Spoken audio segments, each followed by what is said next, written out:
मैं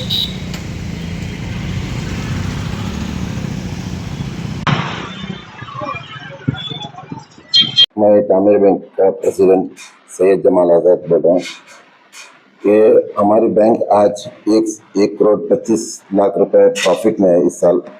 और जो इससे पहला जो 23-24 के अंदर जो दांडेली ब्रांच के अंदर जो ये हुआ, जो मिसयूज हुआ ये स्टाफ की वजह से, वो उन्होंने अपने अकाउंट में अपने खुद के नाम पे अकाउंट बना के उसको गोल्ड का मिसयूज कर रहे हैं।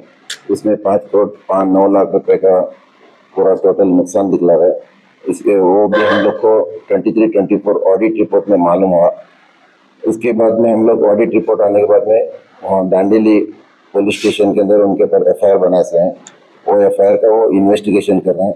अभी चंद दिनों में उसका कुछ रिजल्ट मिल जाएगा हम लोग को। और हम लोग जाके 1 से 2 बार स्टेशन में इंक्वायरी करने के बाद में वो लोग बोले कि ऐसा लगता है कि COD को जा रहा है ये केस, इसीलिए थोड़ा इंतज़ार करना पड़ेगा करके बोले। और हम लोग इसके पीछे पूरी कार्रवाई कर रहे हैं कि जल्द से जल्द हमारे सोसाइटी का पैसा आएगा लाने के लिए, और ये जो कांड किए हैं उनको सजा देने के लिए। और अभी जो घोटाला हुआ था, जो आरोपी लोग हैं उन पर क्या एक्शन हुआ?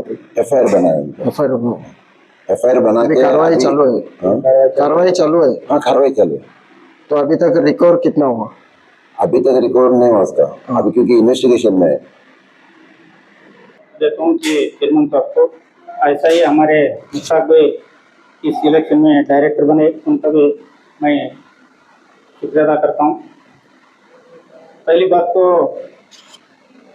कि जो अभी चेयरमैन साहब ने बताया कि जो घोटाला होया, इस घोटाले को हमें उनके ऊपर FIR करे थे और जो उनके ऊपर कानून कार्रवाई करके जो भरपाई हमें करते बोल के बोले, मुबारकबाद सर।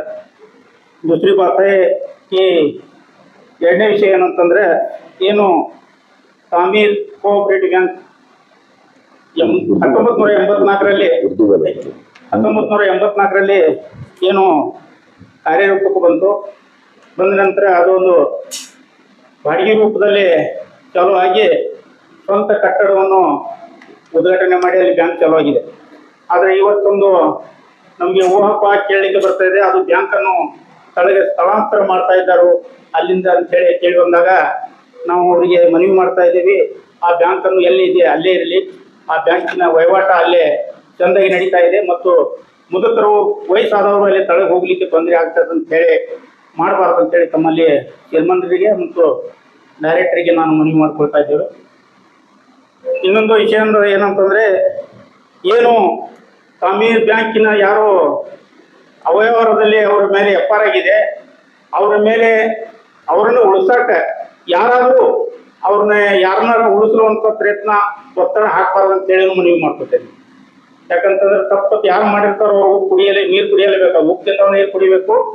ಈ ಸಂಸ್ಥೆ ಬೆಳೆಸಲಿಕ್ಕೆ, ಈ ಸಂಸ್ಥೆ ಬರಲಿಕ್ಕೆ ನಮ್ಗೆ ಇವರು ಕುಂತಿದಾರ ಅವರ ತಂದೆಯವರ ಪ್ರಯತ್ನ ಸಾಕಷ್ಟು. ಇವತ್ತು 13 ಶಾಖೆಗಳನ್ನು ಇಲ್ಲೇನು ನಡೀತಾ ಇದ್ದಾವೆ, ಬಹಳ ಉತ್ತಮ ರೀತಿಯಿಂದ ನಡೀತಾ ಇದೆ. ಹಲವಾರು ಕೋಟಿಗಳು ಇಲ್ಲಿ ಒಂದು ಉತ್ತಮ ರೀತಿಯಲ್ಲಿ ನಮಗೆ ಫಾಯ್ದೆ ಐತೆ ಅಂತೇಳಿ ಚೇರ್ಮನ್ ಸಾಹೇಬ್ ಹೇಳಿದರು. ಹಾಗಾಗಿ ನಾನು ಈ ಮನವಿ ಕೊಡಲಿಕ್ಕೆ ಅವರಿಗೆ ಬಂದಿದ್ದೇನೆ.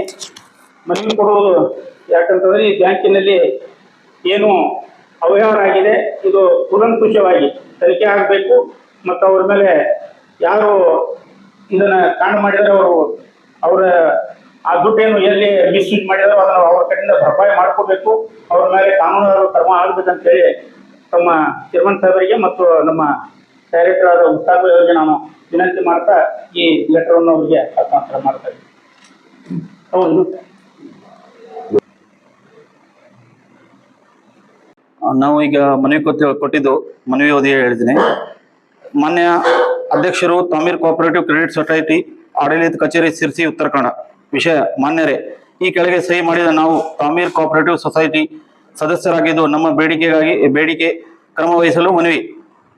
ಈ ಮೇಲಿನ ವಿಷಯ ಸಂಬಂಧಿಸಿದಂತೆ ನಾವು ತಾಮೀರ್ ಕೋಆಪರೇಟಿವ್ ಕ್ರೆಡಿಟ್ ಸೊಸೈಟಿ ಅಂಕೋಲಾ ಇದರ ಷೇರುದಾರರು ಜಿಲ್ಲೆಯ ಮುಸ್ಲಿಂ ಸಮಾಜದ ಒಂದು ಬಲಿಷ್ಠ ಬ್ಯಾಂಕ್ ಇದ್ದಿದ್ದು ಜಿಲ್ಲೆಯಲ್ಲಿ 13 ಶಾಖೆಗಳು ಕಾರ್ಯನಿರ್ವಹಿಸುತ್ತಿವೆ. ಈ ಸೊಸೈಟಿ ಮೇಲಿಂದ ಮೇಲೆ ಅನೇಕ ಹಗರಣಗಳು ನಡೆಯುತ್ತಾ ಇದ್ದರೆ ಶಾಶ್ವತ ಪರಿಹಾರ ಆಗುತ್ತಿಲ್ಲ. ಕಳೆದ ವರ್ಷ ಸೊಸೈಟಿಯಲ್ಲಿ ಅನೇಕ ಹಗರಣಗಳು ದಾಂಡೇಲಿ ಶಾಖೆಯಲ್ಲಿ ನಡೆದಿದ್ದು ಸಂಘದ ಲೆಕ್ಕಪತ್ರದಲ್ಲಿ ವರದಿ ತಿಳಿದು ಬಂದಿದೆ. ಆದರೆ ಈ ಬಗ್ಗೆ ಕ್ರಮ ವಹಿಸಿದ್ದು ಏನೆಂದು ಸದಸ್ಯರಿಗೆ ಮಾಹಿತಿ ನೀಡಿದ್ದು ಇರುವುದಿಲ್ಲ ಮತ್ತು ಅದರಿಂದ ಸಂಘಕ್ಕೆ ಅಪಾರ ಪ್ರಮಾಣದ ಹಾನಿಯಾಗಿದ್ದು ಈ ವಿಷಯದ ಬಗ್ಗೆ ಸೂಕ್ತ ತನಿಖೆ ನಡೆಸಿ ತಪ್ಪಿಸ್ಥರ ಮೇಲೆ ಕ್ರಮ ವಹಿಸಬೇಕಾಗಿತ್ತು. ಮತ್ತೊಂದು ದುರ್ದೈವದ ಸಂಗತಿ ಕೇಳಿ ಬಂದಿದ್ದು, ದಾಂಡೇಲಿ ಶಾಖೆ ಕಟ್ಟಡ ಸಂಘದ ಮಾಲೀಕತ್ವದಲ್ಲಿದ್ದು ಈ ಶಾಖೆಯನ್ನು ಸ್ಥಳಾಂತರಿಸುವ ಹುನ್ನಾರ ನಡೆದಿದೆ. ಇದರಿಂದ ಸಂಘಕ್ಕೆ ಯಾವುದೇ ರೀತಿಯ ಲಾಭ ಆಗುವುದಿಲ್ಲ. ಇದರಿಂದ ಹಿರಿಯ ಸದಸ್ಯರಿಗೆ ಸಂಘದ ವ್ಯವಹಾರಕ್ಕೆ ಕಷ್ಟಕರ ಆಗುತ್ತದೆ. ಅದರಿಂದ ಈ ಶಾಖೆಯನ್ನು ಯಾವುದೇ ರೀತಿಯಲ್ಲಿ ಬದಲಾವಣೆ ಮಾಡಬಾರದು. ಮತ್ತು ದಾಂಡೇಲಿಯಲ್ಲಿ ಕಾರ್ಯನಿರ್ವಹಿಸುತ್ತಾ ಕೆಲ ಸಂಘದ ಪಿಗ್ಮಿ ಕೆಲಸ ಮಾಡುವ ಕೆಲಸಗಾರರು ಸಂಘದ ವಿರುದ್ಧ ಅಪಪ್ರಚಾರ ಮಾಡುತ್ತಿದ್ದಾರೆ ಮತ್ತು ಕೆಲವರನ್ನು ಒತ್ತಾಯಿಸಿ ಇಟ್ಟ ಠೇವಣಿಯನ್ನು ತೆಗೆದು ಬೇರೆ ಬ್ಯಾಂಕಿಗೆ ಸ್ಥಳಾಂತರಿಸಲು ಸೂಚಿಸಿದ್ದಾರೆ. ಇದರಿಂದ ಕಳೆದ 6 ತಿಂಗಳ ಠೇವಣಿ ಮತ್ತು ಪಿಗ್ಮಿ ಖಾತೆಗಳನ್ನು ಪರಿಶೀಲಿಸಿ ತಪ್ಪಿಸ್ಥರವನ್ನು ಸಂಘದಿಂದ ವಜಾ ಮಾಡಬೇಕು.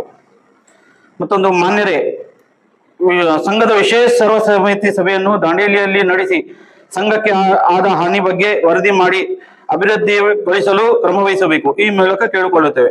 ಈ ಮೇಲಿನ ವಿಷಯ ಸೂಕ್ಷ್ಮತೆಯನ್ನು ಪರಿಶೀಲಿಸಿ ಕೂಡಲೇ ಕ್ರಮ ವಹಿಸಬೇಕೆಂದು ಕೇಳುತ್ತೇವೆ. ಇಂತಹ ವಂದನೆಗಳು.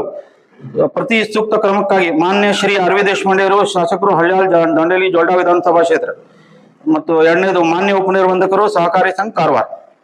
ಇವರಿಗೆ ನಾವು ಪತ್ರ ಕೊಟ್ಟಿದ್ದೇವೆ. ಕ್ರಿಮಿನಲ್ ಕೇಸ್ ನಡೀತಾ ಇದ್ದರಿಂದ ಅದು ಇನ್ನೂ ಮುಕ್ತಾಯ ಆಗ್ಲಿಲ್ಲ. ಅದು ಮುಕ್ತಾಯ ಆದ ತಕ್ಷಣ ಆ ಹಣ ಅಲ್ಲಿ ಜಮಾ ಆಗ್ತದೆ. ನಮ್ಮ ಸಿಬ್ಬಂದಿಗಳಿಂದ ನಾವು ವಸೂಲಿ ಮಾಡಿಟ್ಟಿದ್ದೇವೆ ಅಲ್ರಿ. ಅದರ ಬಗ್ಗೆ ಏನಿಲ್ಲ, ಬಟ್ ಹಣ ಬಂದದ ಅದು ನಾವು ತುಂಬಲಿಕ್ಕೆ ಆಗೋದಿಲ್ಲ. ಅದು ಕೋರ್ಟ್ ನಲ್ಲಿ ನಿಕಾಲಿ ಆದ ನಂತರ, ಆದೇಶ ಆದ ನಂತರ ತುಂಬಬೇಕಾಗ್ತದೆ. ಒಂದು. ಎರಡನೇದು, ದಾಂಡೇಲಿ ಶಾಖೆಯನ್ನು ನಾವು ಸ್ಥಳಾಂತರ ಮಾಡ್ತಿದ್ವಿ ಅಂತ ಹೇಳಿ ಹೇಳಿದ್ದು ಅದು ಸತ್ಯಕ್ಕೆ ದೂರವಾದದ್ದು. ಯಾಕಂತ ಹೇಳಿದ್ರೆ ಅಲ್ಲಿ ಸ್ಥಳದ ಅಭಾವ ಇದ್ದರಿಂದ ನಾವು ಹಿಂದೆ ಎಕ್ಸ್ಟೆನ್ಷನ್, ಅದೇ ಜಾಗವನ್ನು ಎಕ್ಸ್ಟೆನ್ಷನ್ ಅಲ್ಲಿ ಕಸ್ಟಮರ್ಸಿಗೆ ನಿಂತ್ಕೊಳ್ಳಿಕ್ಕೆ ಆಗೋದಿಲ್ಲ ಹೊರಗಡೆ. ಅದನ್ನ ಸ್ವಲ್ಪ ಹಿಂದ್ಗಡೆ ತಗೊಂಡು ನಾವು ಅಲ್ಲಿ ಎಲ್ಲರಿಗೂ ಅದೇ ಬಿಲ್ಡಿಂಗ್ ಅಲ್ಲಿ ಹಿಂದೆ ವಾಡಾಯಿಸ್ಕೊಡೋದು. ಬಿಲ್ಡಿಂಗ್ ಇದ್ದ ಸ್ಥಳದಲ್ಲೇ ಸ್ಥಳಾಂತರ ಮಾಡ್ತಾ ಇದ್ದದ್ದು ಇದು ಸತ್ಯಕ್ಕೆ ದೂರವಾದದ್ದು. ಇದರಲ್ಲಿ ಏನು ನೀವು ಸಂಶಯ ಪಡೋ ಅವಶ್ಯಕತೆ ಇಲ್ಲ. ಅದರ ಬಗ್ಗೆ ಯಾರ್ದು ನಮ್ಗೆ ಒತ್ತಡ ಇಲ್ಲ, ಏನಿಲ್ಲ.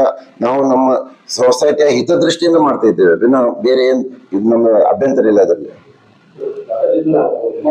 ಈಗ ಸ್ಟಾಫ್ ಖಾಲಿ ಆದ ತಕ್ಷಣ ನಾವು ತಗೊಳ್ಳಿಕ್ ಆಗೋದಿಲ್ಲ. ಯಾಕಂದ್ರೆ ನಾವು ಡಿಪಾರ್ಟ್ಮೆಂಟ್ ದಿಂದ ಪರ್ಮಿಷನ್ ತಗೊಂಡೇ ಮಾಡ್ಬೇಕಾಗ್ತದೆ. ಹೋದ್ ಮೀಟಿಂಗ್ ದಲ್ಲಿ ನಾವು ಖಾಲಿ ಹುದ್ದೆ ಭರ್ತಿ ಮಾಡೋಗೋಸ್ಕರ ನಮ್ದು 52 ಸ್ಟಾಫಿನ ವರಂದೆ ಬಲ ಇದೆ. ಈಗ ನಮ್ಮ ಹತ್ರ 40 ಇದೆ. 12 ಜನ ಖಾಲಿ ಆಗಿದ್ದಾರೆ. ನಾವು ಡೈಲಿ ಜಸ್ಟ್ ತಗೊಂಡು ನಂದನ್ನ ಸ್ವಲ್ಪ ಥಂಡಿ ಆದ್ರಿಂದ ಸ್ವಲ್ಪ ವಾಯ್ಸ್ ಬಿದ್ದೋಗಿದೆ. ಡೈಲಿ ಜಸ್ಟ್ ತಗೊಂಡು ನಾವು ಕೆಲಸ ಮಾಡ್ತಾ ಇದ್ದೇವೆ. ಈಗ ನಮ್ಗೆ ತೊಂದರೆ ಏನಂತ ಹೇಳಿದ್ರೆ ಆ ಖಾಲಿ ಹುದ್ದೆ ಭರ್ತಿ ಮಾಡ್ಲಿಕ್ಕೋಸ್ಕರ ನಾವು ಡಿಪಾರ್ಟ್ಮೆಂಟ್ಗೆಲ್ಲ ಪ್ರಪೋಸಲ್ ನಮ್ಗೆ ಕಳಿಸಿದ್ದೇವೆ. ಅದು ಮಂಜೂರಿ ಮಾಡ್ಕೊಂಡು ಮುಂದಿನ ಮೀಟಿಂಗ್ ತನಕ ಆಗ್ಬೋದು ಅಂತ ಹೇಳಿ ವಿಶ್ವಾಸ ಇದೆ. ನಾವು ಆ ಸಮಯದಲ್ಲಿ ಒಂದು 2-3 ತಿಂಗಳ ಪೂರ್ತಿ ಸ್ಟಾಫ್ ನಮ್ಗೆ ಭರ್ತಿ ಆಗ್ತದೆ. ತಮಗೆ ಎಲ್ಲರಿಗೂ ಗೊತ್ತಿದ್ದಂಗೆ 1 ವರ್ಷ ಅಡ್ಮಿನಿಸ್ಟ್ರೇಟ್ ಪೀರಿಯಡ್ ಆಯ್ತು. ಹಾಗಾಗಿ ಸ್ವಲ್ಪ ಇದು ಡಿಲೇ ಆಯ್ತು. ಈಗ ನಾವು ಫಸ್ಟ್ ಮೀಟಿಂಗ್ ದಲ್ಲಿ ಆ ವಿಷಯವನ್ನು ತಗೊಂಡಿದ್ದೇವೆ. ಈಗ ಅದನ್ನು ಕಾರ್ಯರೂಪಕ್ಕೆ ತರ್ತಾ ಇದ್ದೇವೆ. ಆದ್ರೆ ನಾವು ಯಾವುದೇ ನಮ್ಮ ಸ್ವ ಇಚ್ಛೆಯಿಂದ ಮಾಡ್ಲಿಕ್ಕೆ ಆಗುದಿಲ್ಲ. ಬಟ್ ಸಂಬಂಧಪಟ್ಟ ಇಲಾಖೆ ಪರ್ಮಿಷನ್ ಬೇಕಾಗ್ತದೆ. ನಾವು ಹೋದ ವರ್ಷ ಸಿರ್ಸಿಯಲ್ಲಿ, ಈಗ ಈ ವರ್ಷ ಸಿರ್ಸಿಯಲ್ಲಿ ಮಾಡ್ಬೇಕಂತ ಹೇಳಿ ನಾವು ಪರ್ಮಿಷನ್ ತಗೊಂಡ್ ಬಂದಿದ್ದೇವೆ. ಹೋದ ವರ್ಷ ಮಾಡೋದಿತ್ತು, ಬಟ್ ಅಡ್ಮಿನಿಸ್ಟ್ರೇಟ್ ಪೀರಿಯಡ್ ಆಯ್ತು. ಹಾಗಾಗಿ ಪರ್ಮಿಷನ್ ಸಿರ್ಸಿಯಲ್ಲಿ ಮಾಡುವ ಅನುಮತಿ ನಾವು ತಗೊಂಡ್ ಬಂದಿದ್ದೇವೆ. ಹಾಗಾಗಿ ಈ ವರ್ಷ ನಾವು ಸಾಧ್ಯವಾದಷ್ಟು ನಾವು ಸಿರ್ಸಿಯಲ್ಲಿ ಮಾಡೋಕೆ ಪ್ರಯತ್ನ ಮಾಡ್ತೇವೆ.